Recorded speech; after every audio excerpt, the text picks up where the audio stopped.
Hello and welcome to another episode of A Friendly Film Take, a film podcast produced by Film News Blitz with me, Dan Lawrence. It's a podcast for friendly film discussion and friendly film debate with a friendly face. And the friendly face joining me today is Simon Wilkes, co-founder of Film News Blitz, the Mr. Marinakis to my Ange Postecoglou. A friendly face and a friendly voice, because we're on Spotify and Apple Podcasts as well as on YouTube. At Film News Blitz is where you can find us everywhere. But Simon, first of all, thank you for joining me. And how are you doing? I'm really good, thanks, Dan. Really looking forward to this. And I can't quite believe that it's taken this many episodes to get me on here. Yeah, I know. It's crazy. But you're here now, and that's the important thing. Let's, I guess, have a chat about, Film News Blitz is our shared baby, as it were, and how that came about. Do you want to tell the lovely listeners and watchers our story? Yeah, well, I guess, we met while we were working for Motorsport Week, and just had a very shared connection in terms of how we go about things and what we like, and but then we also had very differing views, which is what makes the world go round. Hugely differing views on the likes of Wicked, which I'm sure we'll get to on another podcast, and Doctor Who, and this is so all of a sudden, like I felt like we've got quite a good yin and yang, which I've got tattooed on my arm. For that balance, I think you need balance. So I think we just decided to launch a brand that loves all films in its ethos and its culture. And gives people a platform to come and really express their opinions, but really underpinned by it all is, we may not like a film, we may not, agree with it or think it's a great classic or anything. However, someone somewhere, a group of people have done what we've not done. They've done a script, they've concepted it, so it's just kind of have that respect for film, and I think it's been a good journey so far. Yeah, I'd agree. I definitely agree. And yes, at long last, we've got you on the pod so that we can maybe have some debates and some chats about our disagreements. You never know. But well, Wicked, I think at this juncture, I just need to say I've been pushing you to do video for a while, because the amount of raging arguments we've had on WhatsApp, on our groups, and that's been good. And I often stoke the fires because that's good. And they're debates, not arguments. I guess that's what we want people to come on here and be passionate and stick to their beliefs. But that's what makes the world go round. That people have got different opinions. Exactly. And talking of opinions, every time I bring someone on the pod, I ask them two questions, and it's the first question, which I'm going to put to you now, is what has been your favourite film that you've seen so far this year? And it can be on the big screen, it can be on the small screen, it can be on a plane, it can be in a cinema. You never know. Yeah, okay. I'm afraid it's an emotional decision. It has to be Happy Gilmore 2. I know it's not going to be the most revered film of all time, but just the connection I've got to that film. I'm a huge golf fan anyway. I'm a huge sports fan. I've been teaching my son how to do Happy Gilmore since he was 1, and he's now can hit it 300 yards. He's got no interest in like golf per se. He just likes going to the range and taking a run up and whacking it 300 yards. So Happy Gilmore 2, just because of the heart and the soul of it, it's just beautiful. It's comedy, but then it's also got some real sort of like punch to it as well. So that was definitely. Have you seen it? I haven't seen it yet. I've seen the first one, and then I did see some reviews around that was saying the second one was maybe not as good, or it was being panned a little bit. So I've been a bit scared. I mean, it's never going to be as good. Like it's just never going to be as good because he's older and he's fatter and he's got a big beard, and it's just you can't go into it fully expecting that it's going to be as classic. But as a man that's probably watched the original 10, 15 times, I'm already 3 watches into Happy Gilmore 2. So just watch it with an open mind. It's brilliant. Well, you've maybe convinced me, and interesting enough because it's a Netflix film, and we're going to be talking a lot about Netflix today. This is almost going to be like a Netflix special, I think, this episode here. I think it has to be with me on it. That's kind of my main go-to at the moment. Why is that? Why are you finding that you're maybe not getting to the cinema as much, and you're sort of sticking to Netflix and the home cinema experience? Why do you think that is? Well, I've got Sky Cinema for a start, and that does allow me to get 2 free cinema tickets, and I happily use them. However, I've now got a 17-year-old son who's got a girlfriend, so every month when he knows that those codes are available, he asks me for them, and I'm a bit of a sucker. So he's last few months he's taken them. I've wanted to see Superman. I know I could go and see it, but it's a time thing. It's a life juggling thing. I have taken that leap of not having a job, which is quite scary, and running my own company. So it kind of feels like weekends and stuff and evenings. It is important to switch off, but I'm finding that time is kind of not as I haven't got as much time, and also I think it's just I don't know. I think I've definitely been drawn more to the Netflix world of. The quality of stuff that's going on Netflix and Sky Atlantic. There might be 45. You touched on films being long. I want to watch The Brutalist. I want to watch all these films. It's just a time thing. It literally is. Probably when I get to an evening, by the time it's time to relax, it might be 8:30.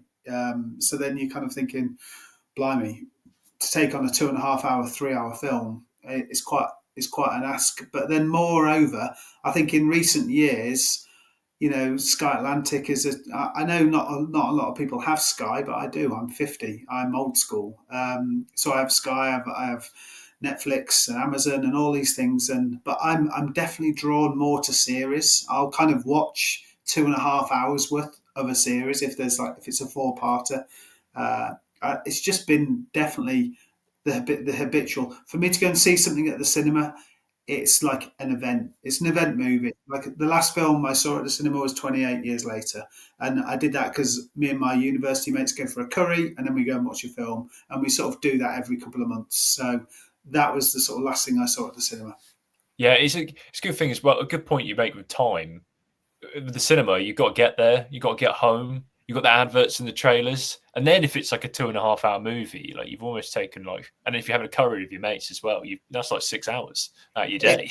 This is it, right? Because the adverts, and that's a real bugbear of mine, they've somehow stretched to 45 minutes. It's insane. So if we go for a curry, we meet at 6 to go and see an 8:15 film. Next thing we know, we're coming out at 11:30, getting home after midnight. Yeah. It's the whole evening's gone. And when you've got a wife and a dog and kids, it's quite a big undertaking, isn't it? Yeah. Really. Yeah. However, we do still make time. Like we went to see The Salt Path at the cinema. That was an Everyman. We went to the Everyman to see that. I love Gillian Anderson. It wasn't really a cinema film. The irony was, I'd only go and see that, but I just really fancied seeing it on the big screen. So I knew it was going to be very slow paced, but the visuals and the cinematography was just stunning, but also simple. Yeah, down my neck of the woods, sort of Jurassic Coast, isn't it? Yeah, it is. Yeah. And just going back to, I know I'm not going to put this on my disappointed list, which you're going to get to in a minute, but one of the last times I went to the cinema and was just like, oh, really? And I think it is superhero fatigue because I've watched them all. The last Captain America that I saw in the film, I was just kind of like, enough with the CGI. I feel like I'm being drawn more to films that have got proper stories and the good acting, and it's not all about how many things can you wipe out and that. So. Yeah, I'm definitely, as I get older, my tastes are changing. Yeah, I mean, I must admit that was a pretty terrible film. And one of the first films I saw in the cinema this year, it was a bad way to start things off. But it was the same. It was a mess, wasn't it? It was, and they sacrificed the story and to try and cut reshoots together with terrible CGI and editing. It was just a mess. And I think you'll have been the same. I really wanted it to be good. I was like, please be good. Come on, this is the new Captain America. I love this character. I loved all the Captain America films. They were brilliant. So I went in there wanting it to be good, but coming out feeling massively disappointed. Yeah, 100%. I'm the same with you. And talking about being disappointed, we're going to get to the second question. And that's what's been your biggest letdown so far this year? Well, it was quite recent. It was quite recent, and the backstory to this is that I love Richard Osman. I love I love Piers Brosnan. I love Ben Kingsley. I love all these people. These people are wonderful. Helen Mirren, and yet I just couldn't make it through the Thursday Murder Club. 35 minutes in, I just didn't care. I was like, oh, there was no jeopardy. It was too. I think it was too twee and too English for me. I kind of am enjoying grit at the moment. I want grit and I want jeopardy. So that was a real letdown because I've been waiting for it. I've been excited about it. I don't think there's anything wrong with the film. The book, it's true to the book, and the book was great. But maybe I don't know. It was just probably a bit too close to the book, so I knew what was going to happen. There was nothing original about it. It just felt very painting by numbers. Yeah, I haven't seen it yet, and to be honest, it's another one that I've been scared to watch. It's doing really well. Good. It's directed by Chris Columbus, who directed Home Alone. Love Chris Columbus, the Harry Potter 1 and 2. Yeah, he knows what he's doing. It's been like number one in like all the territories that Netflix has shown it on, so it's working really well for Richard Osman as well, who I love as well. He's a great guy. I'd love to know what the demographic of people that are watching it though, because I'd imagine it's mainly retired people. Yeah, it might be a bit the higher age bracket, definitely. Yeah, but it's interesting as well because they talked. Richard Osman on his podcast, he's talked about how a studio wouldn't, like a traditional film studio wouldn't option it, but Netflix would. And from what you're saying, that kind of makes sense as to why, because Netflix has the benefit of it has like loads of content on it, so they can get away with films maybe being, as you say, by the numbers or a little bit like just not great. For every couple of rubbish ones, then there's an absolute awesome gem. I feel like it's the sort of film that if I'd have watched it in a different environment, if I'd have taken my 80 and 83-year-old mum and dad out to the cinema, which I do, like around Christmas time, then we would go to a red carpet cinema and old, and in that environment, I would have loved it. But sat home watching it with my wife, we were just like, after about 40 minutes, we were like, I'm not feeling this. And we were totally brutal. And I think we went back to Wednesday. Fair enough. You've been enjoying Wednesday?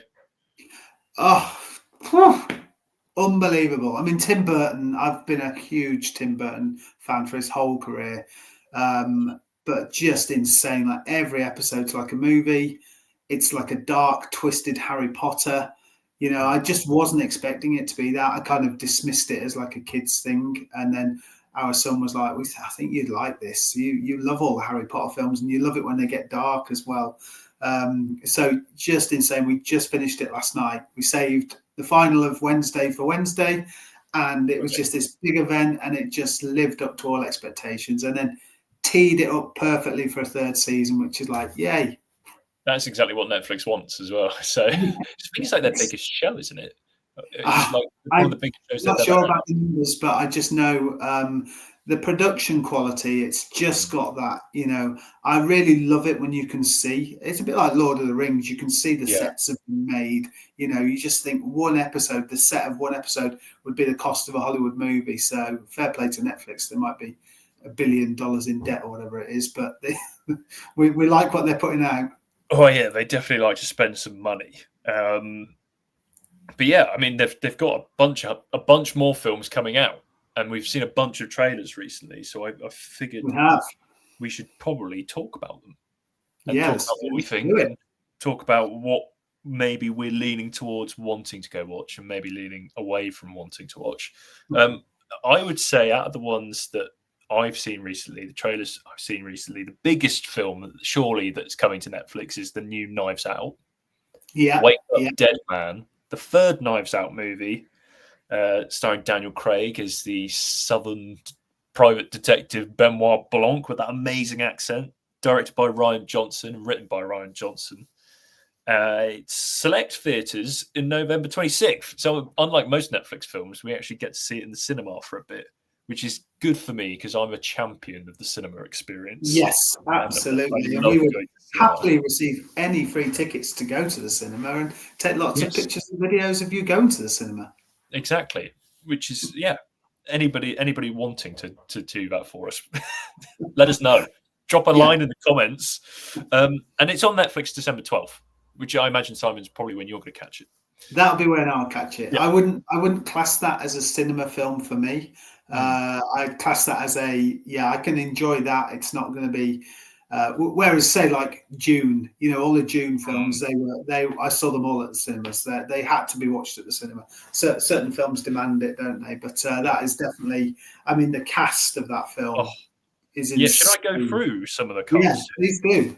So obviously Daniel Craig, but then Josh O'Connor, Glenn Close, Josh Brolin, who I think is probably the man who meets his fate. If the trailers look like he's playing like a vicar who dies in this like impossible crime, and then they're all stuck in this church, and Benoit Blanc's got to figure it out. Andrew Scott is in it. Mila Kunis, Kerry Washington, Thomas Hayden Church, Kaylee Spenny. Pretty good cast. Probably the best, better than the previous film. That is definitely. So I've seen the first one. I've not seen the second one. I really, really enjoyed the first one. Mainly, again, drawn in by the cast. And once again, drawn in by the cast here. There's so many names on there that Josh Brolin, I'd watch him in anything. Andrew Scott is phenomenal. Glenn Close. They've really sort of just gone, let's do this. Let's make it. Let's get as many big names as we can. And that will be a phenomenal film. I agree. And I kind of think with this film, because it's kind of drawing on that, it's kind of a Poirot riff, isn't it? And it needs a big ensemble. And I think the reason I prefer the first one was because the cast it felt more A-list. And there was proper legacy actors like Jamie Lee Curtis, Michael Shannon, Don Johnson, Christopher Plummer, some real big hitters. And it felt like the second cast, although it had great actors in it, Edward Norton, Janelle Monáe, who else was in this one? Dave Bautista. It just didn't feel quite as high level. Whereas this one seems like we've gone back to Jeremy Renner's in it as well. Well, that's another one, right? I mean, come on, Hawkeye, just insane. Which was a brilliant series as well, by the way. Yes, that was the one that did not suffer from my superhero fatigue. I loved that series; it was great. But I think it's because it was Jeremy Renner. I find that I'm definitely drawn towards, and I think you find if you like an actor, you go into it like I go into something expecting that I'm going to love this because he's in it. I'll watch anything with Stephen Graham in it, and it could be terrible, but I wouldn't know because he's in it and he's just brilliant. He's an incredible actor. We love Stephen Graham. And what's really nice about Jeremy Renner is that the Knives Out film, it was his first film job after his accident, the snowmobile accident, where he nearly died. Yeah. And he said that to come back to a film like this with such like a lovely cast and everything was really nice.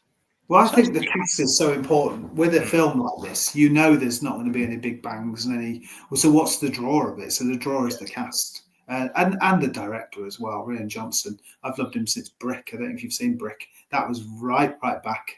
Right. No, I haven't seen Brick. Yeah, I mean, he's known. Come on, but that's. I've always loved. I loved Christopher Nolan. Memento was the first one. It felt like when I watched Brick, it felt like Memento. I felt like I'm seeing something new here. I've not. Who's this director? I had immediately wanted to know who it was because it felt new and it felt fresh. And I've been watching films for a long time, sadly. Not to English, but a long time. We will make no further comment on that. We'll leave it. All right. All I'll say is, hang on, nice segue here. All I'll say is I remember the first War of the Roses movie. I remember seeing that. And I believe you've seen the recent update of it. That's a very nice segue. Yeah, War of the Roses. The first one's Danny DeVito directed, and it's Kathleen Turner and Michael Douglas. Yeah. Yes. The chemistry between those two, insane. Like so good. Such a great movie. I was chuffed when I saw the trailer for it, but I feel like I've seen the whole film by watching the trailer. So I did go see the new film, which is just called Roses. Me and Eden, who was on the pod last episode. That was a brave decision to go and see that as a couple film. Isn't it all that warring couple that hate each other? Yes. So yeah, Roses is basically it's Olivia Colman and Benedict Cumberbatch. So basically two of the biggest actors in England. Two of the best, I would say. Arguably at the peak of their careers as well. Yes. Yes. And apparently they're like really close friends, and they just wanted to make a movie together, so they made this. And the director, whose name escapes me right now, but he's directed like Austin Powers, Meet the Parents, Meet the Fockers. But the film Roses is you've got Benedict Cumberbatch plays this architect, Olivia Colman's chef. They meet, they immediately fall in love, and then you jump forward 10 years, and they're now living in America. And there's a crossroads that occurs where all of a sudden Olivia Colman's career goes to the stratosphere, and Benedict Cumberbatch's career plummets. Right. And he becomes the stay-at-home dad. And basically this crossroads then opens up. The door goes ajar for like perceiving hatred and turmoil, and then it just keeps getting worse and worse and worse and crescendos. And it's very, very funny. There's some really good emotional acting from both of them as well. It's good cast around them. We've got Andy Samberg, Kate McKinnon, Ncuti Gatwa's in it as well. And we enjoyed it. We found it really funny, me and Eden. It didn't end our marriage, which is good. But it was like a really good dark comedy. Proper. It felt like British humour as well. I highly recommend. It'll end up on Disney Plus. Right. It was under the Searchlight banner. So yeah, it'll worm its way into the Disney Plus ecosystem eventually. That feels like a good moment to tell you about the. It was on our WhatsApp thread when I fell for the 7-2. I was just like, it was like you all spotted it as AI straight away, but I think it was just because a film that I wanted so much. And I shared the trailer, and I was like, oh my God, because that was the first film that I took my now wife to. I was on a date film because I thought, I looked and I was like, Brad Pitt and it's Brad Pitt and Gwyneth Paltrow. This will be a nice film. So I took that on the first date movie, and it was 7, and we all know, and we're still here. We haven't divorced either. But I was pretty mortified when I saw it was AI, because I'd love them to make another 7-2 film. That would be great, but sadly not. You never know. I mean, we are living in the era of like legacy sequels and reboots and franchise IP. So I mean, and also we're living in an era where AI can keep doing more and more things. So you never know. Those two things may collide for real. And there may be I don't know whether David Fincher would allow an AI generated version of his one of his greatest films, but I definitely just swinging back to the Roses before. That is the sort of film that I would actually like to go and see at the cinema, because it feels like it's going to be, like you say, the older I get, the more I like the script. I'm more interested in the script. Anything that Aaron Sorkin has written, just insane. Like, I like to listen to every word. So, and that's why I think I had just had to give up on the Thursday Murders Club. And there was nothing wrong with it. I'm sure it's a brilliant and lovely film. Maybe I just wasn't quite in the right mindset for it. But whereas I know the Roses, kind of seeing two real powerhouse actors just showing their craft. I'm definitely looking forward to seeing that film. The film is built on them two. They're 95% of the movie, and they're perfect. Like they don't put a foot wrong, and their chemistry is really good as well. Because it's not a hate. There's hate in the relationship, or there's anguish in the relationship, but there's passion in the relationship for the whole time, and you really feel that. So that was really good as well. And when we went to see it, we had a really engaged audience. This is one of the things I really like about the cinema, is when you get an audience that's really feeling the film. So when the jokes were landing, you had everybody laughing, and you had some people laughing in different places. But okay, and that makes you enjoy the movie more, I think. Definitely. Because it was. We went to see it at a showcase on a Monday, so with our insider account, so it was a little bit cheaper, and it was quite a full screen. So that really worked. That's a good sign. I highly recommend. Yeah, good. Yeah. Okay, excellent. We move on. We're going to move on, and we're going to move on to another Netflix film. I think I kind of want to end our Netflix chat on a high, so we might hit a trough here, or a trough for one of us maybe. But A House of Dynamite is another Netflix film that they are going to put in the cinemas for a little bit as well. So UK cinemas are on October 3rd. US cinemas October 10th, streaming October 24th. It's Catherine Bigelow as the director. Hurt Locker, Zero Dark 30. And basically, this is a film sort of set inside. I think it's set in like the Pentagon or something like that. Basically, there's going to be a missile attack on America, and we're going DEFCON 1. We're going like end of the world. Like, the stakes couldn't be higher or more depressing. Rebecca Ferguson, Idris Elba. So you've got some pretty good acting talent in it as well. But this isn't going to be like The Roses. I don't think it's not going to be. No, and I think this circles back to fatigue, like superhero fatigue. I feel like I've got like Washington fatigue. And bear in mind that I've been there watching 24 from when Kiefer Sutherland first launched that, which was phenomenal. And and I've loved all those sort of like Washington based, but again, it's that jeopardy now. Just it feels so unoriginal. I feel like I've seen it so many times, especially all the Bourne films. They did that so brilliantly. That really sing inside the US kind of secret services. For me, I watched the trailer ahead of this. It's not going to be one that I'm going to be queuing up to watch. Again, I keep referencing my age, but House of Cards, that it doesn't get any better than that. If you're doing a sort of political drama and and they were so brave treading that fine line like Fleabag of doing that face to camera, to pull that off and get it right is very, very hard to do. So, that's not one that I'm going to be watching, but I will be watching The Rip, which was another one that you sent my way and asked me to watch. Yes. Quickly, before we get on to The Rip, because I am excited to talk about that. With A House of Dynamite, it's interesting because it's been doing the film festival circuit. So it was either Telluride or Toronto. I can't remember, but it's doing the film festival circuit. So I think, and also you think the director behind it, an Oscar-winning director, Netflix, I think they're propping this one up as one of their awards contenders because I think they're still missing that big Oscars prize. So it's going to be on recommended. It's going to be all over my recommended for you. They're going to put that right in front of my face. I think they are going to push it, and it's probably what's going to push me to watching it. Because if it does end up in awards contention, I'll have to talk about it. I'll have to watch it. Yeah, but yes, The Rip.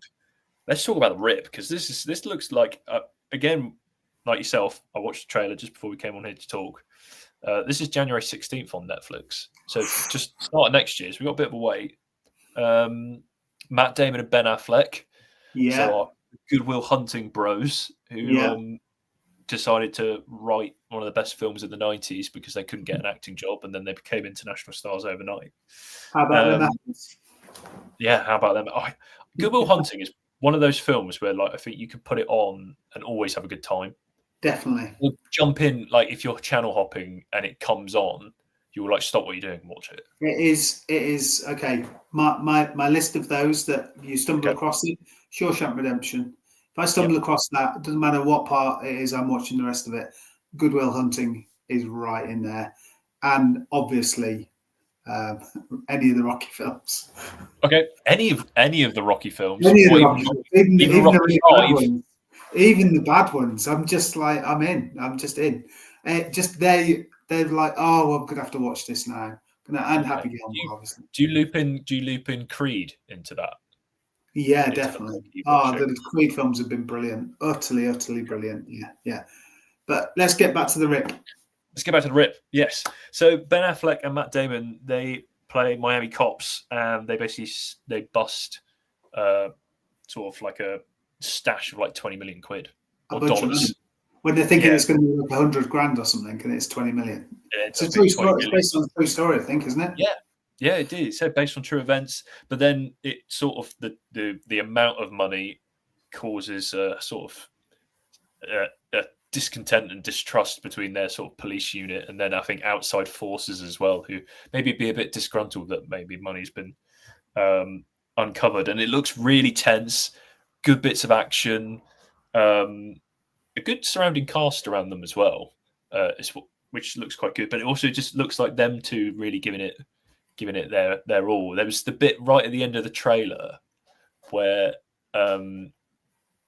they're both sort of sat interrogating someone, and then is it a tattoo or it's like a sleeve?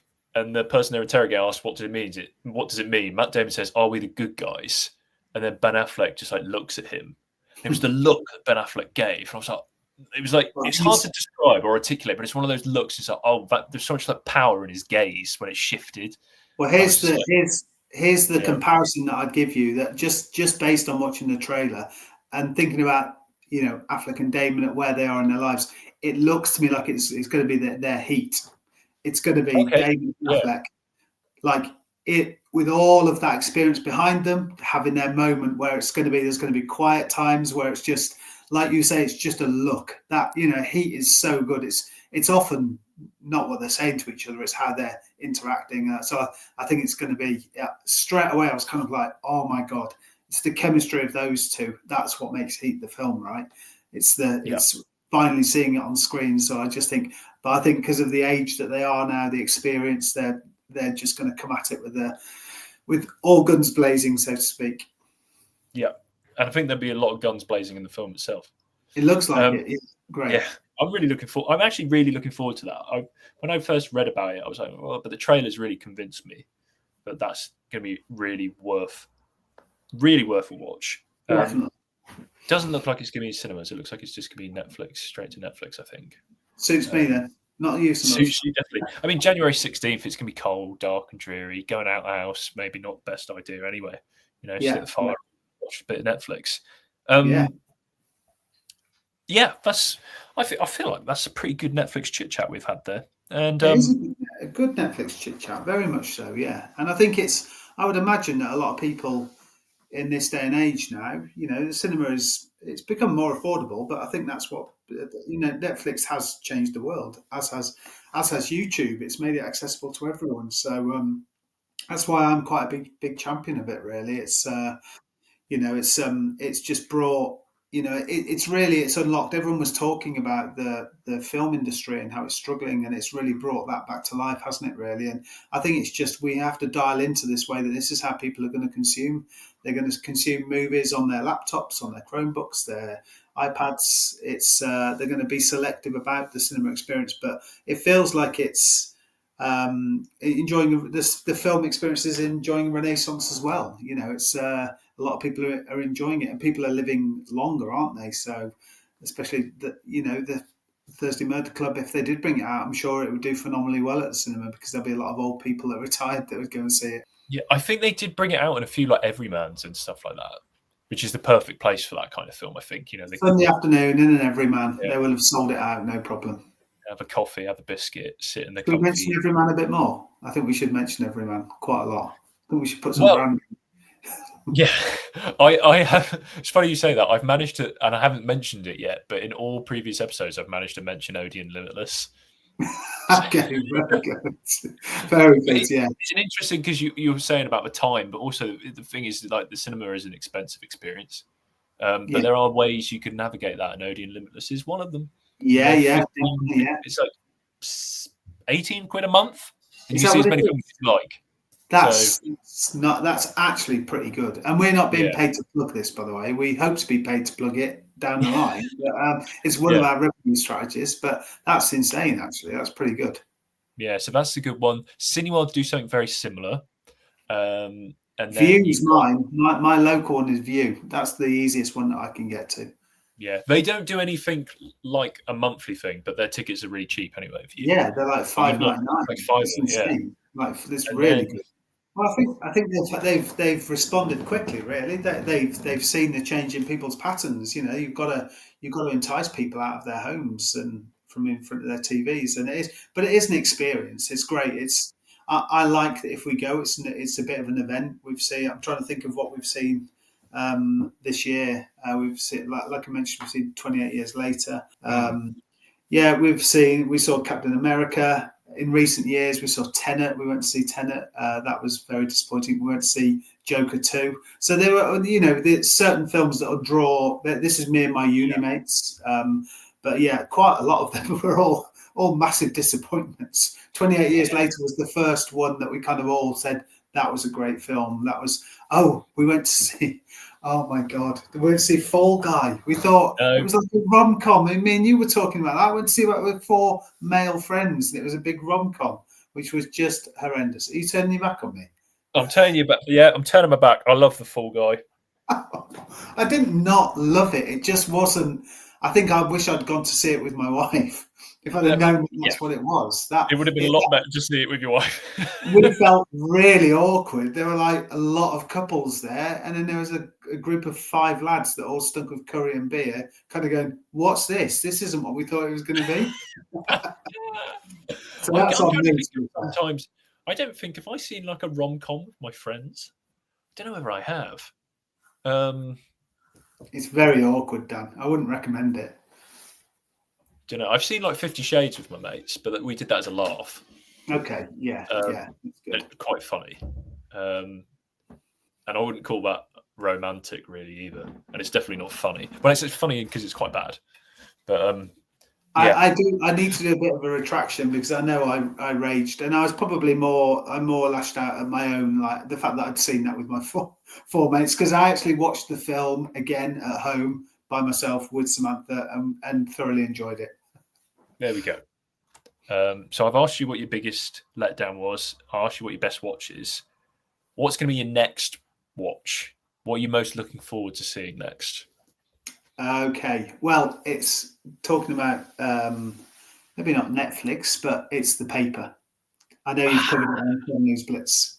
I've got it all downloaded, and I'm going to binge that bad boy this weekend. Cannot wait to see it.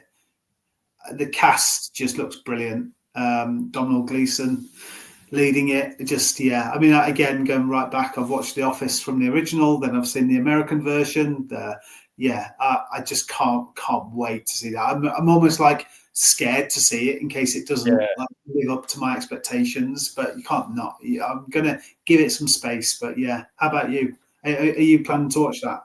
Yes, I am. That is on my list, and similar to you, I am scared. Also on my list is Honey Don't, which is in cinemas now. It's one of the Coen brothers has made. I think it's Joel Coen. It's either Joel or Ethan Coen, 50-50. I'm going to... It's one of the Coen brothers has directed. It's like a noir. It's Margaret Qualley, Aubrey Plaza, Chris Evans, Charlie Day. It's like a murder mystery. So that looks pretty cool. I want to watch The Paper. I need to finish watching Alien Earth, which I've been really enjoying. Okay, really gory, but asking some pretty interesting existential questions. So that's really cool. I need to finish watching Peacemaker Season 2, which has been a lot of fun so far. And The Smashing Machine with Dwayne "The Rock" Johnson comes out in a couple of weeks. Oh, that's getting Oscar buzz, right? It's getting Oscar buzz. It looks like he may have actually pulled a good performance out of the hat. So I've got a lot of time for The Rock. He may in recent years have slipped up, but he was definitely box office. He was box office when he first sort of came in. He rejuvenated the Fast and Furious franchise, and he was just brilliant in the Jumanji remake. So that was The Rock. He was fantastic in them. He's got good comedy chops as well. Yeah, but it looks like he's gone for a real pivot here. So that's definitely. Yeah, I've got a question for you. So, having watched You and Eden, I'm very, very drawn towards Caught Stealing. Is it Caught Stealing? Is that what it's called? Yes. Yeah, I'm very drawn towards that. However, I'm also drawn. I feel like I need to see the Superman film, and I need to see it in the cinema. I was going to see it this month before it finished with my codes, but then my son asked me, and he went to see The Conjuring the other night. So, if I've got a choice this weekend out of those two, which one do I see? Ooh, I might consult. I'm going to confer. Eden, you're on the pod, right? Simon has got a dilemma. He wants to pick between either Caught Stealing or Superman. If he has to see one in the cinema, which one should he go for? I don't know if you heard that, but she said Superman. Superman. It feels Superman. It feels like it should be Superman. I think, yeah. I'm hearing that it's like a nod to the first one, which is one of my favourite films. Yes, it really it has the joy and the colour and the optimism of the Christopher Reeve original. Okay. And we've already got a sequel in the works coming out in 2027. So there we go.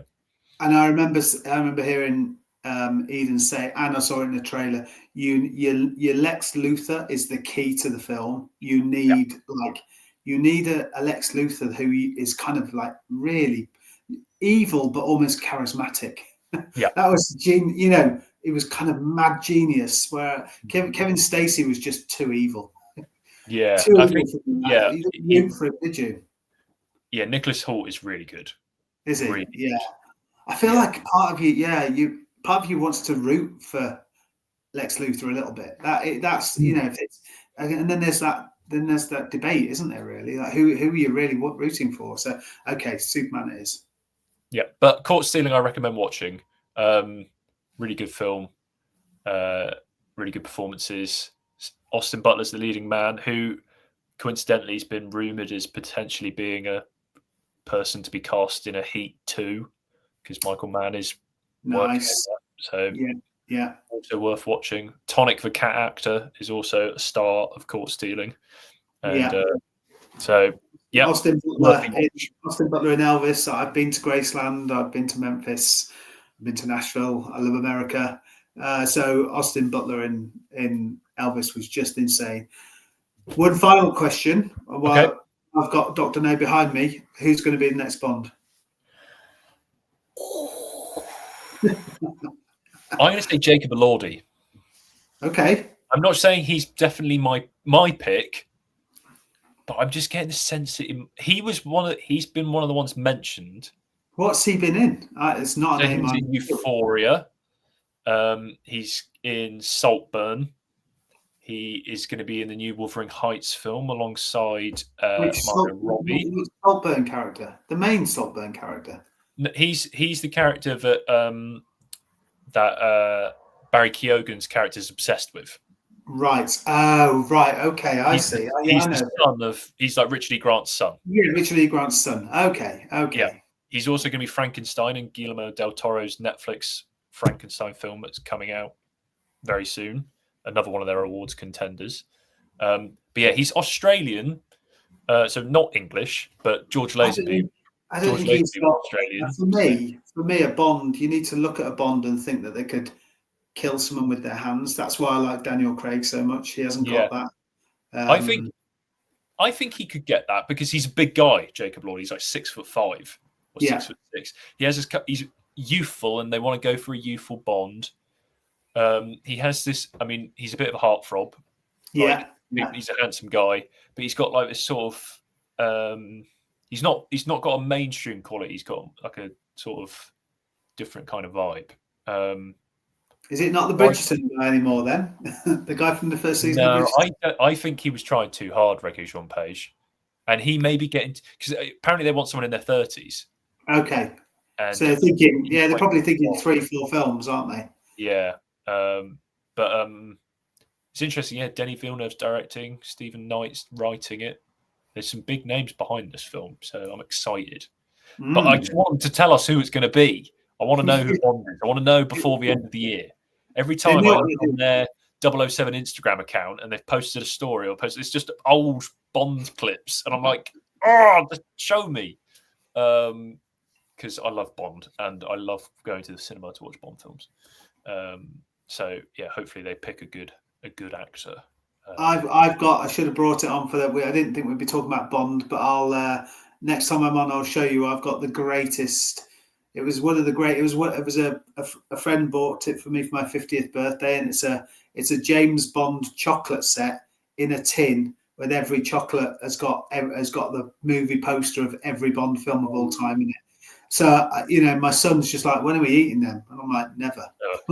You can never unwrap those. It's got 007 on the front, then the tin opens, and then all the chocolate bars with all the posters. It's a thing of beauty. It really is.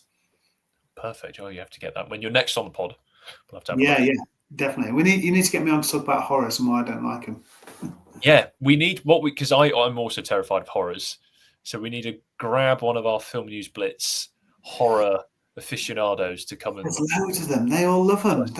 But I loved them when I was young. I didn't. I could watch anything. I watched them all, but no, you could not pay me to watch a scary movie anymore. I don't think you could ever have paid me to watch a scary movie, but maybe I shouldn't say that. That's okay. That's why we love you, Dan. On that note, I think it's good. Let's wrap things up. Let's wrap it up. Hit cut. But thank you very much, Simon, for joining me, and thank you listeners and viewers for joining us on A Friendly Film Take.